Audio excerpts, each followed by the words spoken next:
அனைவருக்கும் வணக்கம். சமயக் தரிசனம். உயிரினுடைய இயல்புகள் குறித்து நாம் திரவிய சங்கரகம் என்ற நூலிலே இருந்து நேமிச்சந்திர சித்தாந்த சக்கரவர்த்தி அவர்கள் கூறுவதை பார்த்து வருகிறோம். அதில் ஜீவஸ்தானங்கள் 14 என்பதனை ஏற்கனவே பார்த்தோம். சென்ற பதிவிலே மார்கணாஸ்தானம் என்பதும் குணஸ்தானம் என்பதும் 14 வகையாக இருக்கின்றன என்று நாம் பார்த்தோம். மக்கன குண டானேகிய சவுதசகி. மார்கண குண ஸ்தானங்கள் சவுதசகி 14ஆக இருக்கின்றன என்று நாம் பார்த்தோம். இப்போ இந்த 14 வகைகளிலே மார்கணஸ்தானம் 14 பற்றி நாம் 14 மார்கணைகள் இருக்கின்றன என்பதை பார்த்த பிறகு அதில் கதி மார்கணை 4ஆக இருக்கிறது.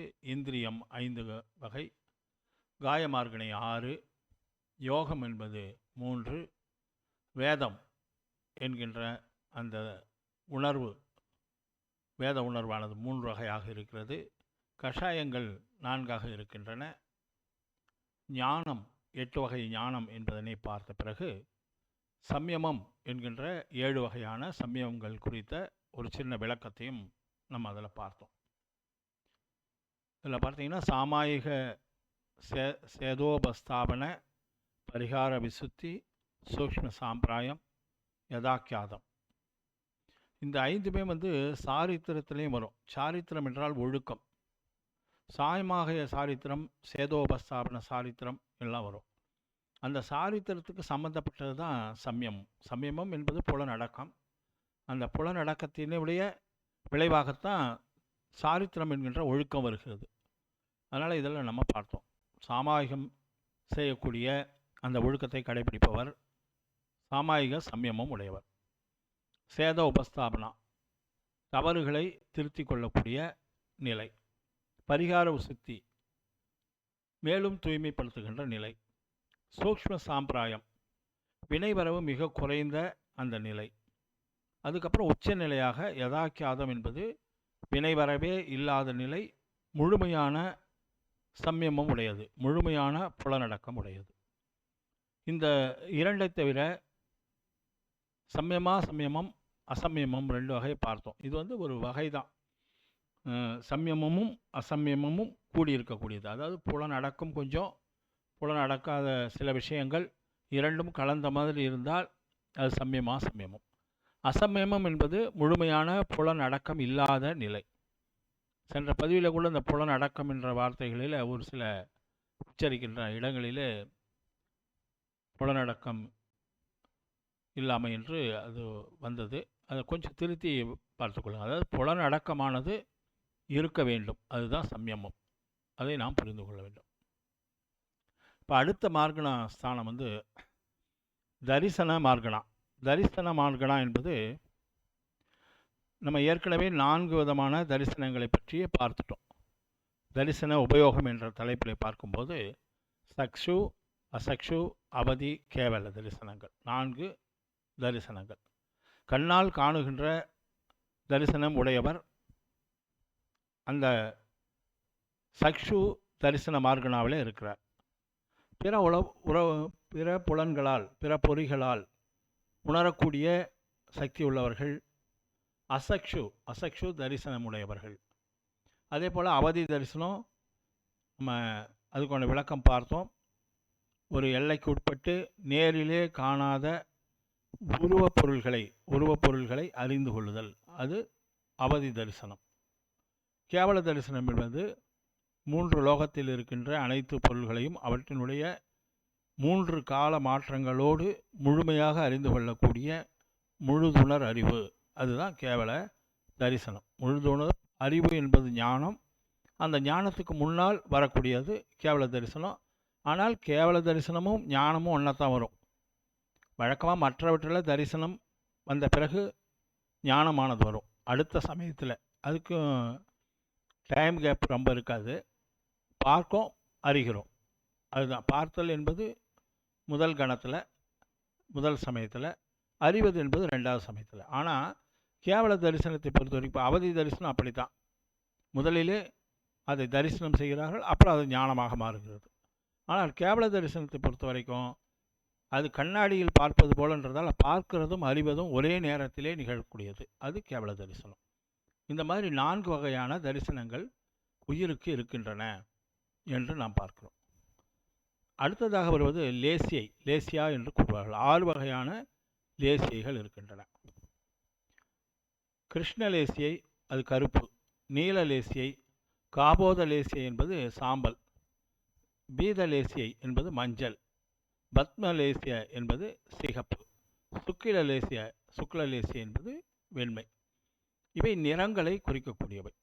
லேசிய என்பால் நிறம்.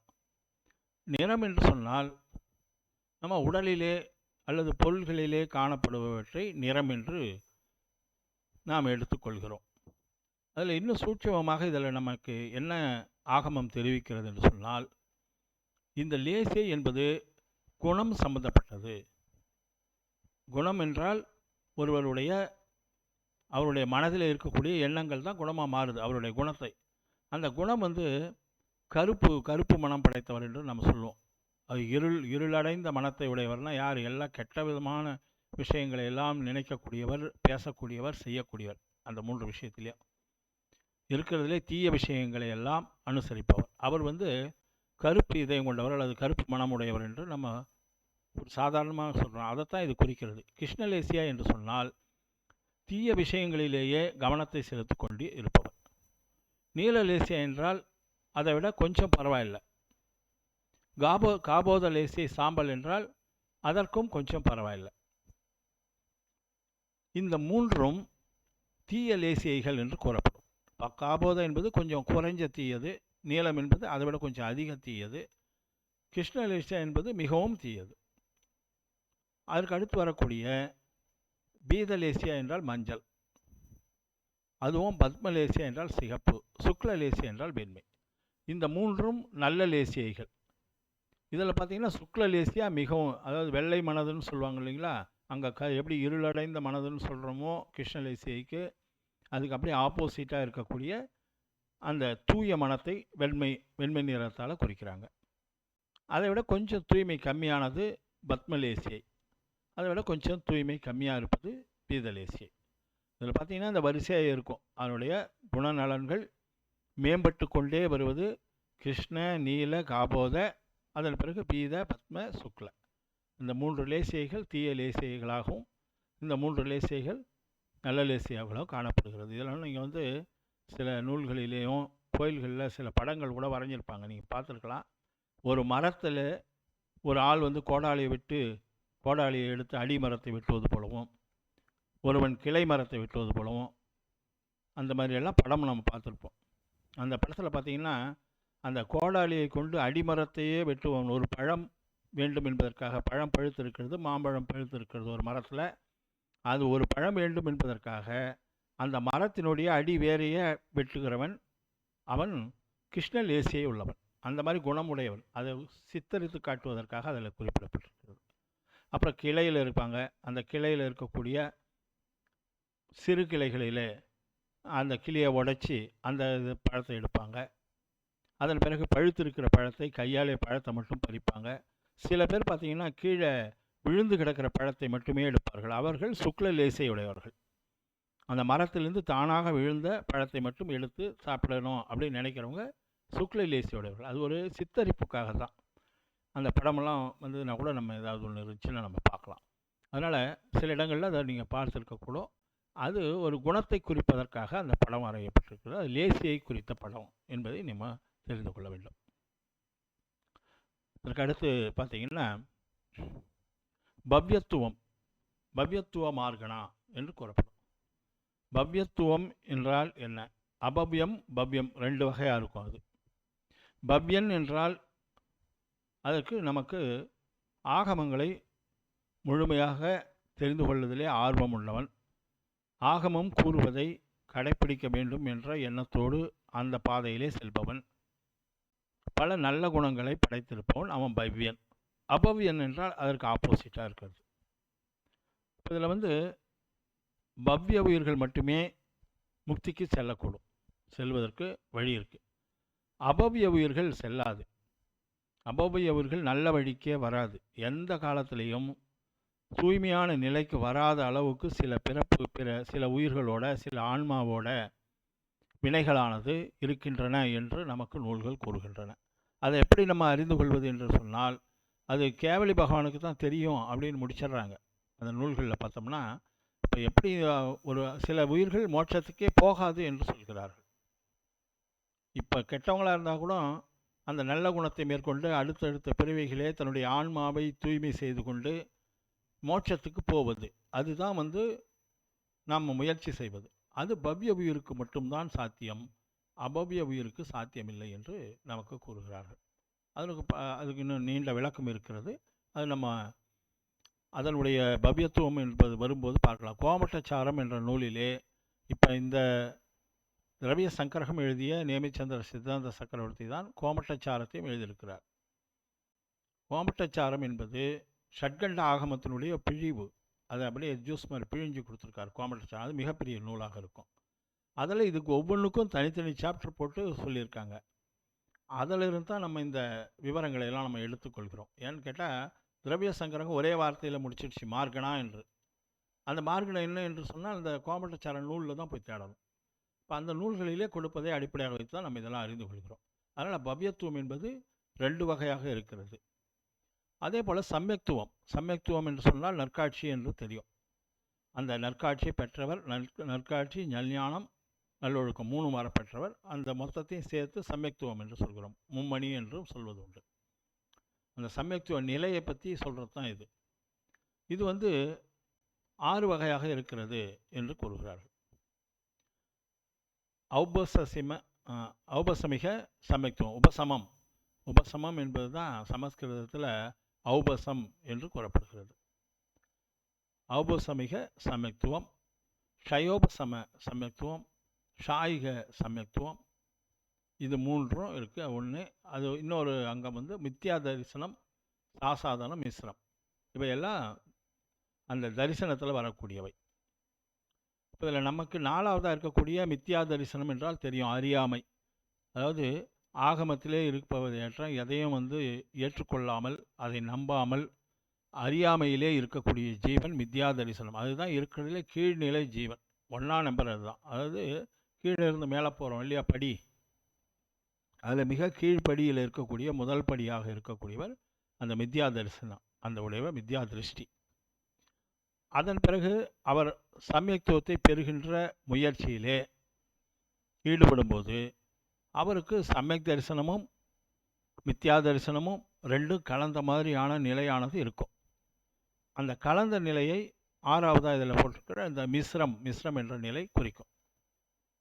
இப்போ இந்த 6வது அந்த மிஸ்ரம் என்கின்ற 3வது நிலை, அது உண்மையிலே மித்யா தரிசனம் 1வது நிலைனா மிஸ்ரம் என்பது 3வது நிலை. அந்த 3வது நிலையிலே இருக்கக்கூடியவருக்கு அவருடைய மித்யாத்துவம் அதிகரித்து விட்டால் அவர் மித்யா தரிசனத்துக்கு போயிடுவார். கலப்பில் இருக்கிறவருக்கு. அவருக்கு சமயத்துவம் அதிகரித்து விட்டால் அவர் 4வது நிலையாய சமயக் திருஷ்டியாக மாறிவிடுவார். அந்த மிஸ்ரம் என்பது கலப்பு நிலை நம்ம சொன்னோம். அந்த கலப்பு நிலையில் மித்யா தரிசனம் அதிகரித்து விட்டால், அதாவது அவர் வந்து இது எதுக்கு நம்ம இதெல்லாம் நம்ம மறுபடியும் அந்த நம்பிக்கையின்மையை நோக்கி அவர் போகிறார்னா அவர் மித்யா திருஷ்டியாக மாறிடுவார். பரவாயில்ல, இப்போ நல்ல வழியில் தான் நம்ம போயிட்டுருக்கோம், இதையே நல்லா இம்ப்ரூவ் பண்ணி முழுவதுமாக நாம் நம்பிக்கையை பெறுவோம் என்று நினைத்து அந்த பயணத்திலே தொடர்ந்தால் அவர் வந்து சமயக் திருஷ்டியாக மாறிவிடுவார். அந்த மிஸ்ரம் என்பது கலப்பு நிலை. அந்த மிஸ்ரம் நிலையிலிருந்து மித்யா திருஷ்டியாக மாறினார்னு வச்சுக்கோங்க ஒருத்தர். அவர் அந்த நடுவில் சாசாதனன்ற ஒரு நிலையில் போய் தான் அங்கே மித்யா திருஷ்டியாக மாறுவார்.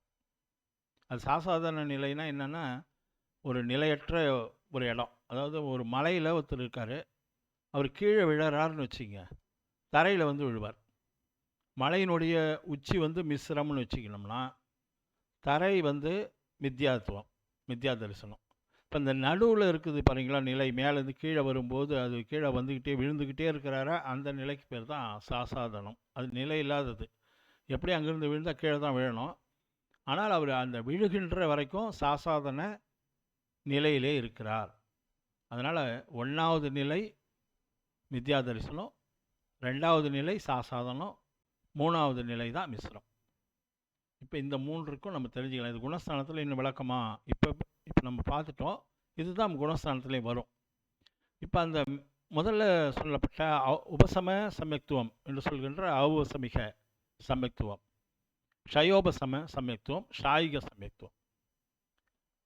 வினைகள் உயிரோடு ஆன்மாவோடு பந்தித்திருக்கின்றன என்று பார்த்தோம். அதுக்கு 3 நிலையை பற்றி நம்ம அடிப்படை தத்துவங்களை பார்க்கும்போது பார்த்தோம், நினைவுபடுத்தி கொள்ளலாம். உபசமம் செய்து வைத்தல் என்றால் தனிவு செய்து வைத்தல், அந்த வினைகளையெல்லாம் அடக்கி வைத்தல். வினைகள் இருந்து கொண்டு தான் இருக்குது. எப்படி ஒரு சேறு கலந்த தண்ணீரை எடுத்து ஒரு கண்ணாடி டம்ளரில் எடுத்து டேபிள் மேலே வச்சோம்னா கொஞ்ச நேரத்தில் அந்த சேறு பார்ட்டிகிள்ஸ் இருக்கலாம், மட் பார்ட்டிகிள்ஸ் எல்லாம் வந்து அடியில் வந்து தங்கிடும், மேலே இருக்க தண்ணி தெளிவாக இருக்கும். அது உபசமம் நிலை. அந்த அழுக்கு இருக்குது, ஆனால் அது தனிவாகி இருக்கிறது, கீழே இருக்குது. அதனால் தீய எண்ணங்களோ அந்த வினைகளோட பயனோ எல்லாம் அடங்கியிருக்கு, அவை தன்னுடைய வேலையை காட்டவில்லை. அது வந்து உபசமம். அதை தான் அந்த மாதிரி இருக்கிற நேரத்தில் கிடைக்கக்கூடிய அந்த சமயத்துவம் உபசம சமயத்துவம். ஷயோபசம சமயத்துவம் என்று சொன்னால், இப்போ அந்த தண்ணியை எடுத்து ஒரு வடிசிலையில் ஊற்றி வடிச்சிடறோம். வடிக்கும்போது நிறைய அழுக்கு மேலே தங்கிடும். ஆனால் கொஞ்சம் ரொம்ப மைன்யூட் பார்ட்டிகிள்னு சொல்லுவாங்க, மிகச்சிறிய அந்த சேற்றினுடைய பாகம், மண்ணினுடைய பாகம் அந்த தண்ணியில் இருக்கும். ஒரு தடவை வடிகட்டினா முழு இதுவும் போயிடாது. அப்போ அந்த மேலே சேத்துல இருக்கிறதெல்லாம் வெளியே எடுத்துட்டோம்னாலும் கீழே மறுபடியும் வந்திருக்கிற அந்த தண்ணியில் மிகச்சிறிய அந்த மண் துகள்கள் இருக்கும். அப்போ அது சுத்தமாகவும் இருக்குது, அதே சமயத்தில் அசுத்தம் முழுசாக போகலை. ஷயம் என்றால் முழுவதும் அழிந்து விடுவது, உபசமம் என்றால் தனிந்து இருப்பது. இப்போ ரெண்டும் கலந்த நிலை அது. அதனால் கொஞ்சம் விலகிருக்கு, கொஞ்சம் அழிந்திருக்கு. அப்படி இருக்கும் பொழுது அது ஷயோபசமம் என்று கூறப்படும். ரெண்டும் கலந்த நிலை. ஷயம் சில வினைகள் அழிந்திருக்கின்றன, சில வினைகள் தனிவடைஞ்சு இருக்கின்றன, அது ஷயோபசம நிலை. ஷாயிகம் என்றால் அதான் சொன்னோம், நம்ம வந்து முழுவதுமாக நீக்கிட்டால் அது சாயிக சமயத்துவம். இப்போ இதில் உயர்ந்தது எதுனா சாயிக சமயத்துவம் தான் மிக உயர்ந்தது. உபசம சமயத்துவம் எந்த நேரத்திலையும் அதில் ஒரு களங்கள் ஏற்பட்டு விட்டால் மறுபடியும் சேர்த்து தண்ணியாக மாறிடும். அது தனிவு செய்து வைத்திருந்தாலும் அது ஆரம்ப கட்டம். கொஞ்சம் அழிந்து கொஞ்சம் கலங்கி இருக்கக்கூடிய நீர், அது ஷயோபசமம் சமயத்துவத்துக்கு உதாரணம். முழுவதுமாக எல்லா அழுக்குகளும் நீக்கிய பிறகு இருக்கக்கூடிய தீய தண்ணீர், அது ஷாயிக சமயத்துவத்துக்கு உதாரணமாக நம்ம எடுத்துக்கொள்ளலாம். அதுபோல் இந்த சமயத்துவம் 6 வகையாக காட்டப்பட்டு இருக்கிறது நம்ம பார்த்தோம். அது மித்யா தரிசனம், சாசாதன மிஸ்ரம்ன்றது அது ஒரு தனி பேட்ச்சு. இன்னொன்று வந்து உபசம சமயத்துவம், ஷயோபசம சமயத்துவம், ஷாயிக சமயத்துவம். அதனால் இந்த சமயத்துவம் என்பது 6. அடுத்ததாக சஞ்சி மார்கனை ஏற்கனவே நம்ம பார்த்தோம். சம்ஜி என்று அதில் வந்தது மனத்தை குறிக்கிற வார்த்தை தான் அது. மனம் உள்ளவை மனம் இல்லாதவைன்னு 2 சஞ்சி தான். மனம் உள்ளவை ஐம்புலன் உயிர்களில் மனம் உள்ளவையும் இருக்கின்றன, மனம் இல்லாதவையும் இருக்கின்றன. மீதி எல்லா உயிருக்கும் 1 புலன்லேருந்து 4 புலன் வரைக்கும் இருக்கிறது அசஞ்சி என்று சொல்லக்கூடிய மனம் இல்லாத உயிர்கள். அது சம்ஜி அசம்ஜி என்று 2 வகையாக காணப்படும். ஆகாரகம் அனாகாரகம். அதாவது நம்முடைய உடல் வந்து வினைகளை சம்பாதிப்பதாக இருக்கட்டும், அதனுடைய வளர்ச்சிக்காக இருக்கட்டும், எதற்காக இருந்தாலும் பரமாணுக்களை உள்ளே ஈர்த்து கொண்டே இருக்கும். அவ்வாறு எல்லா நேரத்துலையும் அது நடந்து கொண்டே இருக்கிறது. இப்போ நம்ம பேசுகிறோம்னு சொன்னோம்னா அந்த பேச்சுக்கு காரணமான வர்க்கணைகள் என்று சொல்லக்கூடிய பரம அணுக்கள் கூடிய ஒரு கூட்டம், ஒரு மாலிக்குள் போல். அது அந்த வர்க்கணைகளை நோ கர்ம வர்க்கணைகள் என்றும் அதை கூறுவார்கள். அந்த நோ கர்ம வர்க்கணைகளை எந்த நேரத்திலும் உள்ளே இழுத்து கொண்டே இருக்கும், பயன்படுத்தி கொண்டே இருக்கும் என்று சொல்லலாம். அது இருந்தால் தான் நம்ம பேச்சு பேசுகிறோம்னா பாஷா வர்க்கணைகளை நாம் பயன்படுத்தி கொண்டிருக்கிறோம். அண்டத்தில் இருக்கின்ற அந்த பாஷா வர்க்கணைகள் இருக்கின்றன இல்லையா, அதை நம்ம உள்ளே கிரகிச்சு கொண்டு இருக்கிறோம். அதனால் அது ஆகாரக நிலை. அனாகாரக நிலை என்று சொன்னால், இப்போ ஒரு உயிரானது ஒரு உடலை விட்டு பிரிந்த பிறகு அடுத்த உடலை அதிகபட்சமாக 4 சமயத்துக்குள்ளே எடுத்துரும்னு நம்ம பார்த்தோம். 4 சமய நேரம் என்பது மிக குறைந்த நேரம். அந்த பயணத்தின் போது ஒரு உடலை விட்டு இன்னொரு உடலுக்கு செல்லும்போது வினை உடலாக இருக்கிற கார்பன உடல் தான் ஆன்மாவோடு போகும். ஆன்மா எங்கே போதோ அது கூட பாக்கி இருக்கிற வினையெல்லாம் கார்பன உடலாக மாறி கண்ணுக்கு தெரியாதது அந்த கார்பன உடலாக மாறி உயிரோடு ஒட்டி கொண்டு அடுத்த உடலை எடுக்கும்போது அது கூடவே சேர்ந்து போயிடும். அந்த நிலையில் அது எந்த விதமான புதிய பரமாணுக்களையும் ஈர்த்து கொள்ளாது. அது அனாகார நிலை. அதே போல் கேவலி பகவான் அவர் 4 காதி வினைகளை அழித்த பிறகு கேவலியாக மாறுகிறார், முழுதுணர்வராக இருக்கிறார். இப்போ தீர்த்தங்கரெல்லாம் பார்த்திங்கன்னா அந்த நிலையில் தான் திவ்யதுனி சமயோசனத்தில் அமர்ந்து திவ்யதுனியை அவர் கூறுகிறார். அந்த நேரத்தில் எந்த புற்கள அணுக்களும் புதிதாக அவர் ஏற்றுக்கொள்வது கிடையாது. அதெல்லாம் அனாகார நிலை. அதால் ஆகார நிலை, அனாகார நிலை. இதற்கு இன்னும் விரிவும் நமக்கு இருக்கிறது. நம்ம இதை சுருக்கமாக பார்க்குறோம். அது ஆகாரக மார்கணா என்று நம்ம சொல்லக்கூடும். இப்போ இந்த 14 மார்கணா குறித்து நம்ம பார்த்துருக்கோம். இந்த 14 மார்கணாவை எதற்கு நமக்கு சொல்கிறோம், நம்ம ஏன் அதை தெரிந்து கொள்ள வேண்டியிருக்கிறது என்று பார்த்தா, இதில் ஏதோ ஒரு நிலையில் தான் நம்ம உயிரானது இருந்து கொண்டு இருக்கிறது என்று நாம் தெரிந்து கொள்ளலாம். இப்போ உதாரணமாக பார்த்தோம்னா, கதி மார்கணானா நம்ம மனித கதியில் இருக்கிறோம். இந்திரிய மார்கணானா நம்ம 5 புலன்களை கொண்டவராக இருக்கிறோம். வேறு உயிரெலாம் பார்த்திங்கன்னா மாறி இருக்கும். காய மார்கணா இதில் என்ன, இயங்கு உயிராக இருக்கிறோம். யோகம் 3மே இருக்குது, மனம் வாக்கு செயல் இருக்குது. வேதம் என்பது நம்ம ஆணாக இருந்தால் ஆண் பிறவியும் பெண்ணாக இருந்தால் பெண் வேதத்துலேயும் நம்ம இருக்கிறோம். இதில் 2த்தில் ஏதாவது ஒன்றுத்தில் இருக்கும். கஷாயம் என்பது 4 இருக்குது. குரோதம், மானம், மாயை, லோபம் என்பது நம்ம இல்லறத்தில் இருக்கிற வரைக்கும் அந்த 4 கஷாயங்களும் இருக்கத்தான் செய்யும். ஞானம் என்று பார்த்தீங்கன்னா இப்போ நமக்கு இருக்கிறது மதி ஞானமும் சுருத ஞானமும் இருந்து கொண்டு இருக்கிறது. ஒரு சிலருக்கு குமதி குஸ்ருதமும் இருக்கும். தீய ஞானமாக இருந்தால் அது குமதி குஸ்ருதமாக இருக்கும். அவதி மனப்பரிய கேவல ஞானங்கள்லாம் நமக்கு கிடையாது, அது முனிவர்களுக்கு வரும். அதே போல் தீய தவம் புரிபவர்களுக்கு அவதி ஞானமும் வரும். இப்போ அந்த நிலையை வச்சு பார்த்தோம்னா நமக்கு மதிஸ்ருதம் என்று இருக்கிறது. இப்போ நம்ம ஒவ்வொரு மார்கணை அடிப்படையிலையும் நம்ம எந்த இடத்துல இருக்கிறோம், முக்தியை அடைய வேண்டுமென்றால் எந்த இடத்துக்கு நாம் செல்ல வேண்டும், அதை தெரிந்து கொள்வதற்காக. இப்போ கேவல ஞானம் அடைந்தால்தான் முக்திக்கு போக முடியும். அப்போ நம்மக்கிட்ட இருக்கிறது மதிஸ்ருதம் 2 தான். இப்போ நம்ம கேவல ஞானத்தை அடைவதற்கான வேலையை பார்க்கணும். அதே போல் சமயமும் பார்த்திங்கன்னா நம்மக்கிட்ட சாமாயிக சமயம், சில பேர் சாமாயிகம் செய்கிறவங்க இருப்பாங்க, சேதோ உபஸ்தாபனம் செய்யக்கூடியவர்கள் இருப்பாங்க. பரிகார சித்தி சூஷ்ம சாம்பிராயம்லாம் முனிவர்களுக்கு தான் யதாக்கியாதம் எல்லாம். நம்ம பெற வேண்டியது யதாக்கியாத சாரித்திரம் அல்லது யதாக்கியாத சமயமும். இதை நோக்கித்தான் நம்ம பயணம் இருக்கணும். நம்ம எந்த இடத்துல இருக்கிறோம், சாமாயிகமாக செய்ய ஆரம்பிச்சிருக்கிறோமா, அப்படி இல்லைன்னா இதில் எங்கேயுமே கிடையாது. நம்ம சமயத்தில் இருக்கிறோம், இல்லைன்னா அசமயமாக கிடப்போம். எந்த புலனடக்கமும் இல்லாதவர்களாக இருப்போம். சமயம் என்கின்ற புலனடக்கமும் அடக்கம் இல்லாமையும் கலந்த ஒரு உருவமாக இருப்போம். அப்போ நம்ம எந்த இடத்துல இருக்குன்றதை நம்ம தெரிந்து கொள்வதற்காகத்தான் இந்த மார்கணை அடிப்படையில் உயிர்களை பிரித்து பார்க்கிறோம். தரிசனத்தை பார்த்திங்கன்னா நமக்கு சக்ஷு தரிசனம் உண்டு, அசக்ஷு தரிசனம் புலன்களால் வருவது. மீதி 2 தரிசனம் நமக்கு கிடையாது. லேசியை அவர்களுடைய குணத்தை பொறுத்து இதில் வச்சு நம்ம தெரிஞ்சுக்கலாம்.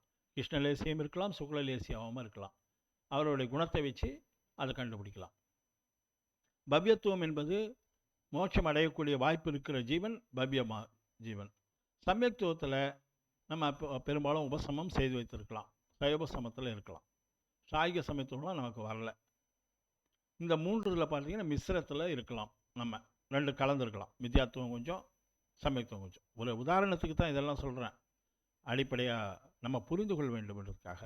அதே போல் சம்ஜி என்பது மனம் உள்ள பிறவியில் நம்ம இருக்கோம், அது சம்ஜி ஜீவன். ஆகாரகம் என்பதால் நம்ம ஆகாரக நிலையில் தான் இருக்கிறோம். இப்போ இந்த அடிப்படையிலே ஒரு உயிர் எந்த உயிராக இருந்தாலும், இப்போ நம்மளை பற்றி இதை பார்த்தோம், வேறு உயிரை இதில் பொருத்தி பார்த்தோம்னா அது எந்த கதியில் இருக்குது, தேவனா இருந்தால் தேவகதி, அந்த மாதிரியெல்லாம் வரும்.